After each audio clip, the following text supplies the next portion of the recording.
So welcome to our September 2025 technical update for the MISchoolData portal. And as you know, this is Michigan's official education data source. So we do have a link to the presentation, and there are links within the slide deck, so you might want to follow along with us. And we will be going through our slides, and I have my colleagues here. So Cheryl Twishel, we're very happy to have Cheryl from CEPI, and also Rhonda Provost is here with us, Dr. Rhonda Provost. And Kathy Miller is our other partner from the Shiawassee RESD. And while Kathy is not with us today on this call, much of her material is included in our slide deck. And I'm Christy Martin. So can I pass things to you, Rhonda, for this piece? Sure. Thank you. Welcome, everyone.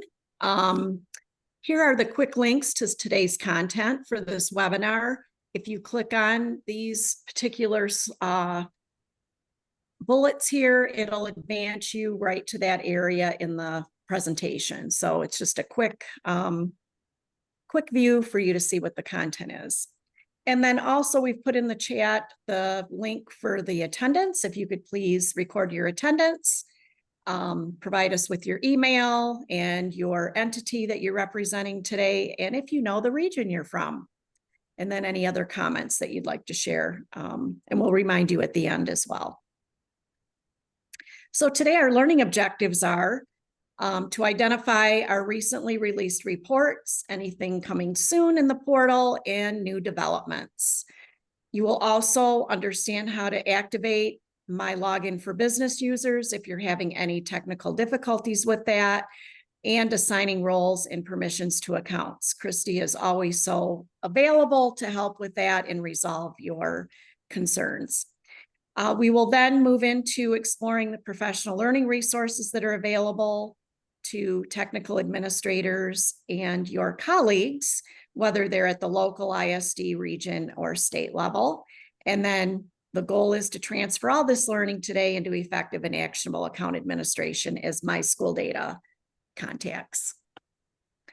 Our statewide leadership team is represented by the 10 MESA regions. Our directory is here. If you click here, it will also include our CEPI partners that serve on this leadership team. And if you want to know more about our ISD representation, as well as our CEPI partners, if you click the statewide leadership team, it provides you with a profile on everyone that's represented and where they are from in their positions at their respective entities. We're also pleased to announce that we have a new statewide leadership team member joining us this year in the Region 2 area. Region 2 is I guess I always say it's north of that Bay City line, and it covers the entire lower peninsula area below the bridge, below the UP. And we are very pleased to have Ryan Mass. He is the Student Achievement Data Specialist in the Instructional Services Department at Northwest Education Services, AKA TBAISD Traverse City. So we welcome Ryan, and any of you that are on the call today, he is the regional representative if you are in any of those ISDs. But remember, our statewide leadership team, we serve from Region 1 to Region 10, and we are all available when you need service or help. So welcome to Ryan. So our agenda today is routine to our previous agendas. Today is our second of 6 webinars that we have scheduled for the 25-26 school year. We're going to welcome our new technical administrators that are joining us. So thank you for joining us for this 30-minute session. Cheryl's going to talk about our CEPI technical updates. We're going to review some forms with the My Login, our statewide leadership team, what we've been up to based on our feedback from the survey we launched last spring, I should say, and the professional learning opportunities that are available, along with feedback sharing and any Q&A that you have as we transition to each of these sections. So with that, I'm going to turn it over to Cheryl. Good afternoon, everyone. We'll just move right along into the updates. So we'll talk about data first. So recently released data achievement gap, attendance data as of today was public. Your EEM contact information should be now live on MISchoolData, with a quick clarification that this is actually the end of year data from last year. So it would have been the 24-25 end of year data. 25-26 data won't be updated until December, when we have the data collections for MSDS and REP and all that good stuff. There was a lot of different parent dashboard metrics having to do with assessments, along with their school services and offerings, and your English learner, the length of time receiving English learner services. Next slide. Coming soon, the parent dashboard attendance data. As a matter of fact, we just updated the ticket today. Now that the attendance report is, or the attendance data is live, we can update the parent dashboard with the attendance data. So that will be available in the next few days. So recently released new development. You guys may have heard us talking about the updates for the help and support pages. And so one page has been turned into two. Now we have a support page and we have resources on MISchoolData. The help and support page, if you go to that very top menu where it says help and support on MISchoolData, and click on support, you will come to this page. Now this is kind of 3 different screenshots all put together, but it's what you're used to seeing. Oh yeah, We're just going to show them. yeah, let's just show you. This is a celebration. Yeah, so help and support. And this again is kind of what you're used to seeing. It's the quick reference materials, the FAQs, and the contacting us.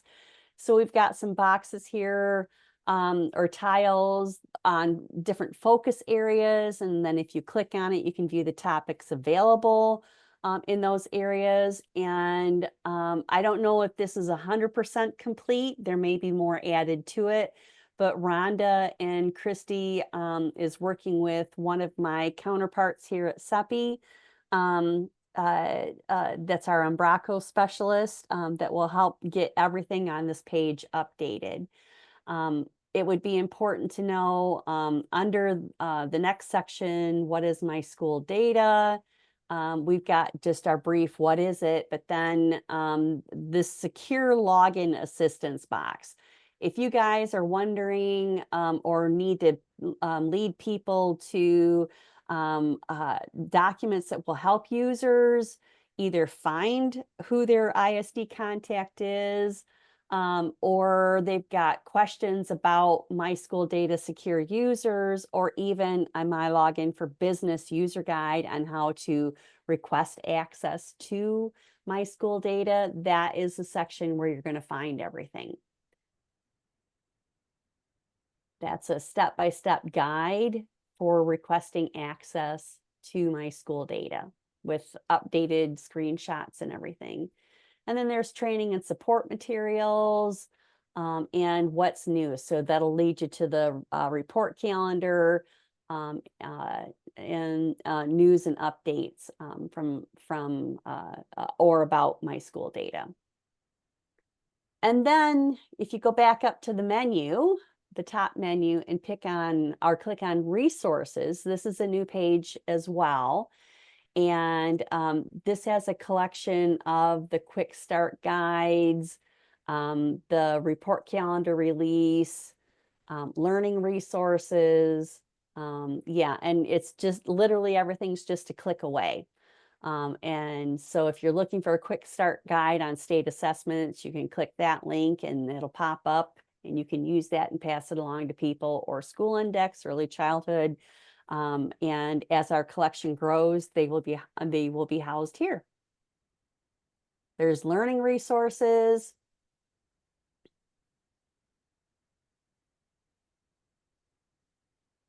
the talking points that Rhonda puts together and hands out every month and works so hard on. Things about EduPath courses, FERPA compliance, all kinds of good information there.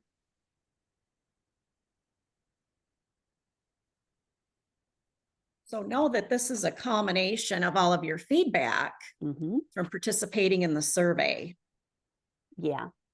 So yeah, we are listening to the responses and we are doing what we can to help you guys find resources much more quickly and hopefully organize better and make sense on where to find everything. So both of this slide and the next slide about the resources is basically a reference to what we've got there.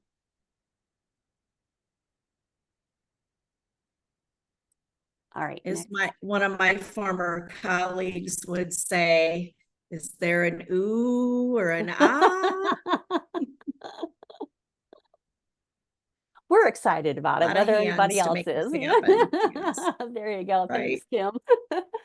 I wanted to let you guys know, so it's coming soon, new development. It's not a new report, but we're going to make some updates. So again, based on feedback from the surveys, we wanted to let you know that we're trying to make some of the tools we have on MISchoolData much more user-friendly. So we'll start with the compare tool. For that, we're going to add a new visual comparison option, and it will let users compare by location, subgroup, and metric.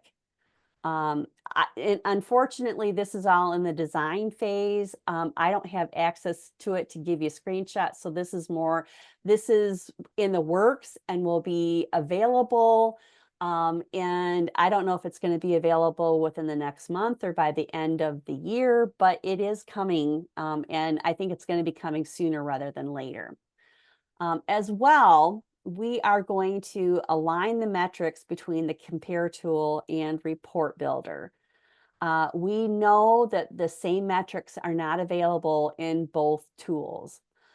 Therefore, we are going to make sure the same data is, and then you can either compare it within the compare tool or build your own, whatever you need for your superintendent yourself. And you've got the same metrics and you can use them in either one and know that what you're giving them is accurate between the two reports. As well, we want to shrink the time for the data availability in both the compare tool and the report builder. So what we're planning on doing is when the base reports that we use that are included in the compare tool and report builder, when those base reports are updated, we're also going to make that same data available on both of these tools instead of having that huge lag time that you're waiting for. A good example is the current 24-25 assessment data. It's obviously out live on MISchoolData, but it's not in the compare tool or the report builder.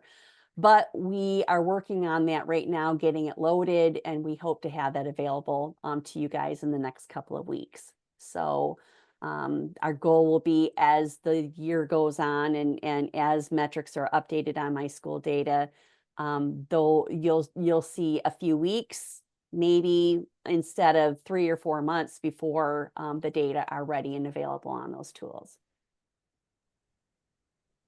All right. Next slide is report builder. And actually, I basically said the same things are happening with the report builder. So we're going to align the metrics, and we are adding a few more pre-made data explorations, because right now we've got something for post-secondary. There's 3 or 4 of them, but we're going to add some to it that might be useful to people. And then the last one, next slide, is the education map. And I put /education profiles, which is AKA the entity views, depending on how everybody thinks about it. So entity views, we've changed it to a new platform, and We've updated the look of it, and we've added more metrics, kind of lumped them together by student data, staffing data, financial, post-secondary, and something else. I can't remember what the fifth one is. What we want to do, we're going to be doing a few more things to it, but we've updated or are going to update the education map to make that a little bit more interactive. And what we're doing is making the education map and entity views basically a single tool. You have to enter the education map in order to get to the entity view pages. And it's going to be updated and more interactive when you get to that landing page.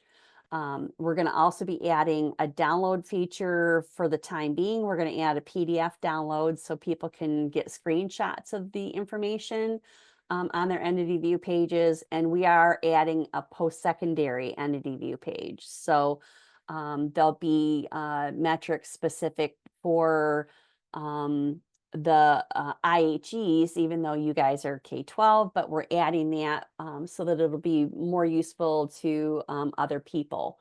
And then we still have a little bit of discussion about this. Entity views, we understand, doesn't really mean a whole lot to anybody, and it doesn't really tell you what it means or what you're looking at. So people might not even be accessing it. So we kind of, for the temporary time being, have been calling it education profiles, and we're going to work on that name as well to try to come up with something that will be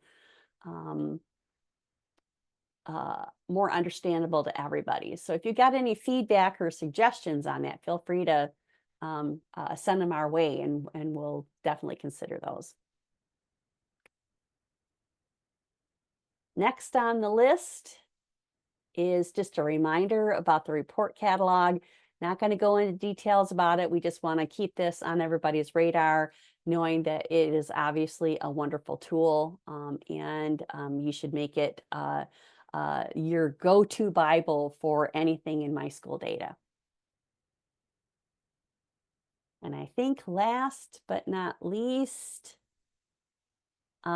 school services and offerings. So wanted to give you guys the new dates for this year to update the EEM for the Points of Pride collection in the EEM for updates on MISchoolData. For this year, for the fall update, you need to have any updates, corrections in by December 3rd. And then when that snapshot is taken, then you'll see those updates reflected in the school services and offerings collection in MISchoolData. If I can add a little more to the education entity master, a little commercial. So this is the time of year usually that districts would be going in and updating their EEM in general for new principals, new superintendents, new contacts. I know over the next 2 weeks, maybe just a week, the EEM is going through a revision. And the way that the contacts are listed will be much easier to assign them to different areas. And there's a new role or new contact for the school safety officer. So we're all going to already be in the EEM. So it's just one more piece to also look at your school services and offerings, and that way your public in your community know what is offered at your school districts. All right, I think that's the last slide. Do you guys have any questions about anything that we've discussed so far? All right, then I'm going to turn it over to Christy to talk about the managed users. Great. I have good news. Our managed users is working fabulously. Last year, we couldn't say that at this time, and there was a ton of work that happened all over this last year.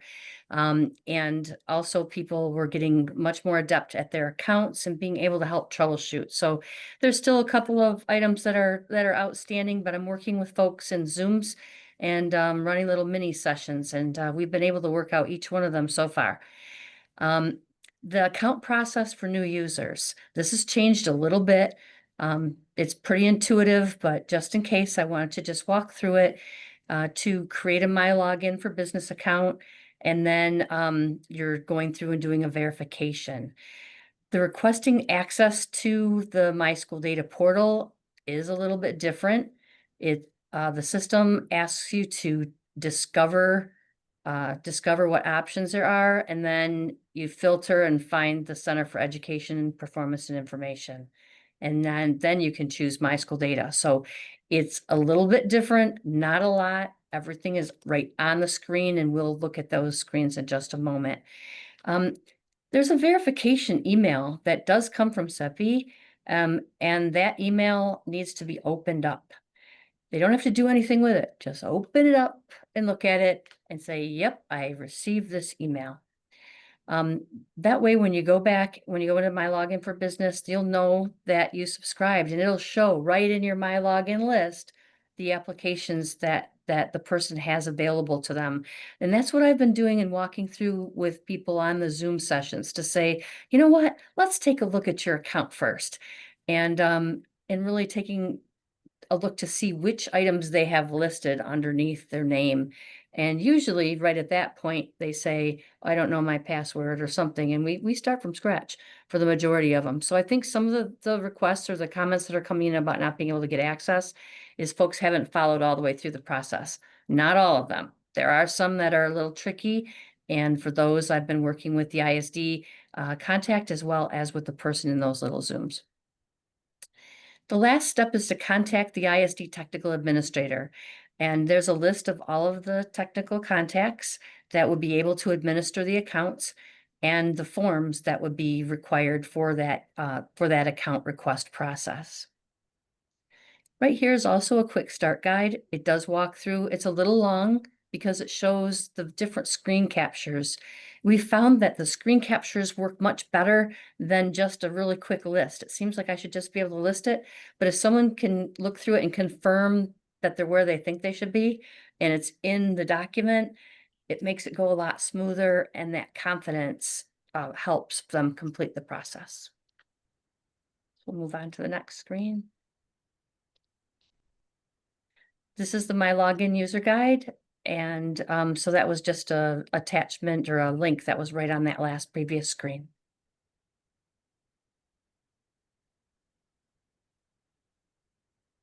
So each ISD has two contacts. They have a main and general contact for all things MISchoolData, and then there's a technical contact. So those changes are reviewed by the GELN group as well as in various meetings, but GELN usually is the driver of changes. And when those changes are reported, we also need to go in and update the roles and permissions that are a result of those changes.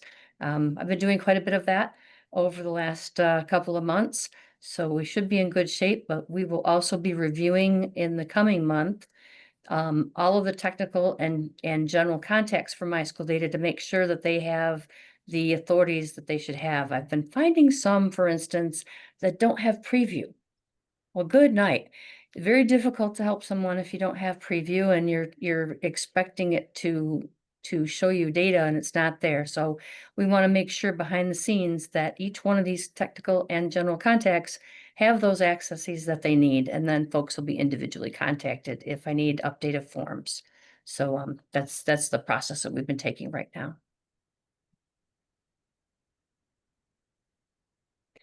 This is what the list looks like that is passed around or linked to GELN. And the updates are communicated during that meeting with Kathy Miller, and then to Rhonda Provost, in keeping the list up to date, and then finally updated with help from Leanne Connolly at CEPI. So that is the process that happens for those.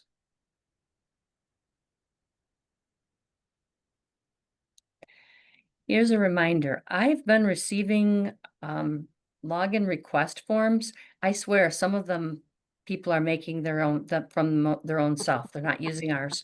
So we have some that it's been very interesting. I've followed up with them, and I'll work with them on the phone, and we'll go through and make the changes, and they're following up with the form.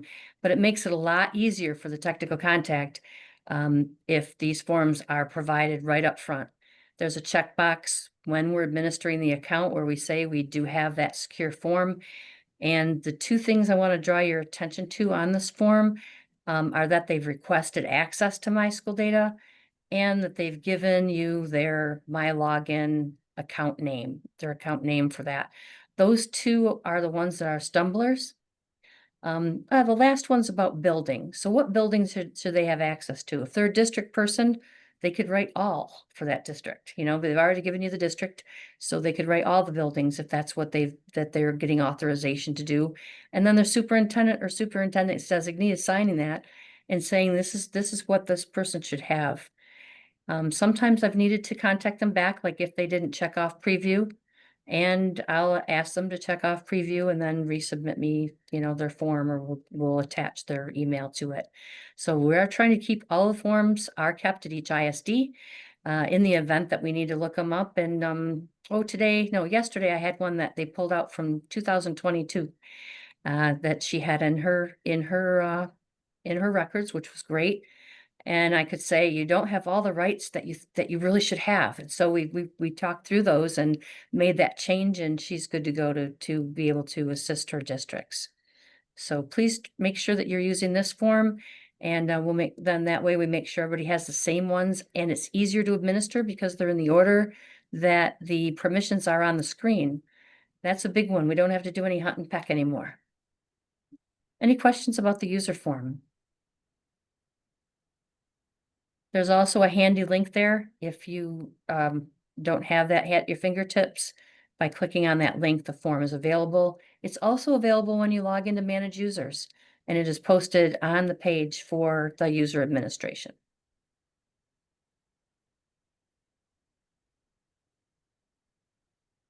Any questions on this part? Terrific. Let's move to our next pieces. Our next one, I'm so excited about this. The 2025 MISchoolData survey and the update that we had a 35 question survey, a total of 879 responses. And these were shared far and wide with all of the different folks that would have secure users. So we do listen to those surveys. We'll be doing another one. We really appreciate your help in getting those out to folks so that we can hear from them, and we are hearing and we are listening. And we're taking action.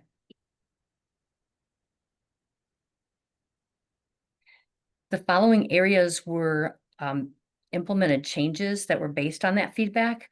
Training and support, we've made some significant changes there, and we will be going into that in a subsequent slide. Login access, improved user configuration and the roles to match people's responsibilities, as well as the resource availability. We are going to make all of the resources available publicly. There will be a very small percentage that will not be, and that would be because they're only for secure users. But what this will do is it'll help build confidence. It will help provide communication on what is MySchoolData and how in the world do I use it. There's so much information there that was it was there if you knew where it was and if you had access to it. And now we'll be making it available and able to be shared far and wide. So if you have a link, you'll be able to get to it, or you can go through and do a search. So we're very excited about that. In our statewide leadership team, we revisited our priorities for our professional learning and the resources that we're providing and the survey results that came back and feedback. So those priorities have been adjusted. So these are the priorities for 2025-26 year. The very first one, as it should be, is user support and communication. That is the crux of MySchoolData, making sure that folks know what is available there, the FAQs, and receiving feedback from folks like you to be able to say, hey, we would really like to have a certain resource, or, you know, this one needs to be updated, or, hey, could you also include some information from the Michigan Department of Education? And they are a partner in our work too. So we do provide that as well, like things like the school index and some of our other pieces like the annual education report. We've established feedback loops to be able to provide information on the item that comes into customer service logs and then give feedback back to the person and keep our responses consistent and accurate. Connecting MISchoolData with other state systems like MyKIP, like in the future, potentially data lakes and data hubs. Things that we need to have information coming back from the state, like the graduation and dropout report. Your pupil accounting people can see right now with a secure account the student level data for a particular cohort. That's huge. So it's not just sit and get information, it's actively providing data sets as well as student level information where that is appropriate and secure. Site modernization, we are moving to Power BI tools, and that's where you're seeing the reports that are coming out snappy. The results are right available without the spinny wheel happening. And we're able to make those changes to our report on the fly. We don't have to open several windows. We can select right on the screen and the results are changing right in front of our eyes. So the data visualizations are changing and being more enhanced. Our report refresh with new data is also, we are beating our records by about 2 months at this point. So 2 to 3 months is what we're averaging. And then also the common reporting structures so that each time you come into MISchoolData, you have a consistent experience. And that's really important to make sure, again, we go back to that confidence. People will use data to inform decisions and be part of their decision making if they're confident in that data. I'm going to pass things to Rhonda for professional learning resources, outreach, and communication. Rhonda?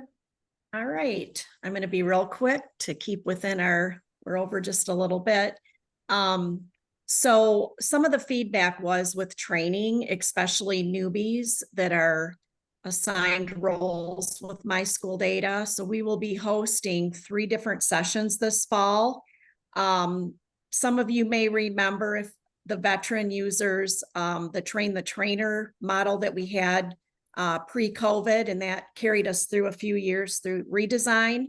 But what we're looking at is, a session to acclimate to the new resources that are available, and then mining in on the user management area. So these will be offered, as you can see here, October 16th, 23rd, and then November 17th, and they're hosted at those respective ISDs. A link to the flyer is here to register, and we're going to be running the sessions from 9 to 3:30, and we have the sketchies are already approved and available. So if you need a tune-up or if you have someone that's new, we highly encourage their attendance at one of these sessions this fall. So, all right, quick start guides. They are all available here. One that is used prominently right now is the state assessment one, as you are migrating through that data and downloading your information related to the MSTEP, PSAT, SAT, and any other assessments that are applicable to that area. I know they're combining many of them, so please feel free to continue to use those. And as Christy mentioned earlier, your feedback is important. If you see something that needs to be, that maybe we missed, because we're a small, mighty group with our SLT team, let us know. We have a work in process. It's not just the 3 of us on this call that is behind all of these resources. Our SLT team is active in working in work groups to accomplish these updates. So anything that you see that you want, please send it our way and we will take it to the team. We also have our courses in EduPaths. This one is currently the Navigating MISchoolData. It is currently being, we call it the maintenance of effort with courses with EduPaths. That's currently being updated to allow not only for ADA compliance with EduPaths, but also with the content, because this was done, I believe, in 2020 during COVID, and there's been many changes. So many of the screenshots and such need updating. And so we're migrating through that this fall. And then, of course, our professional learning resources and user support, the former TTT course. That course is still available for Sketchy. So if you have anyone that wants to do the self-paced, this is the area to look at for a resource. First, you will log into EduPass, and then it'll take you to these links. And our talking points for September, we highlighted the work that we just did last week as a SLT group with finalizing our survey data and sharing it with our stakeholders on our next steps and what we are putting into action based on your feedback. So again, we highly appreciate all of the participants that were involved in that during the spring launch. Our remaining technical administrator updates, these quick 30-minute in and out sessions, we have 4 left. Our next one will be in November. And I'm sure Cheryl will be highlighting what's new with the school index and AER deadlines and all of that content related to the new reporting that will be, and we're looking at, we already have a team working on resources for that. So stay tuned to that new resources for MISchoolData page, because that's where you will find all of our current and active materials that you can use. We highly recommend you use them. You can make a copy of them and then customize them for your own audiences. That's the whole purpose of it. So we have, I think we're up to what, 13 different decks that we've worked through. So yeah. All right. So we look forward to seeing you and joining us in the next sessions. And here's your little postcard that you can clip and easily access. And then our upcoming trainings, this is where we've been. I probably missed a few because I think maybe we had somebody at MPAAA earlier this week. But this is our 90-day schedule, September, October, November, and the places that we've been and will be. So what questions might you have related to professional learning and outreach and communication? All right. Just a reminder to record your attendance.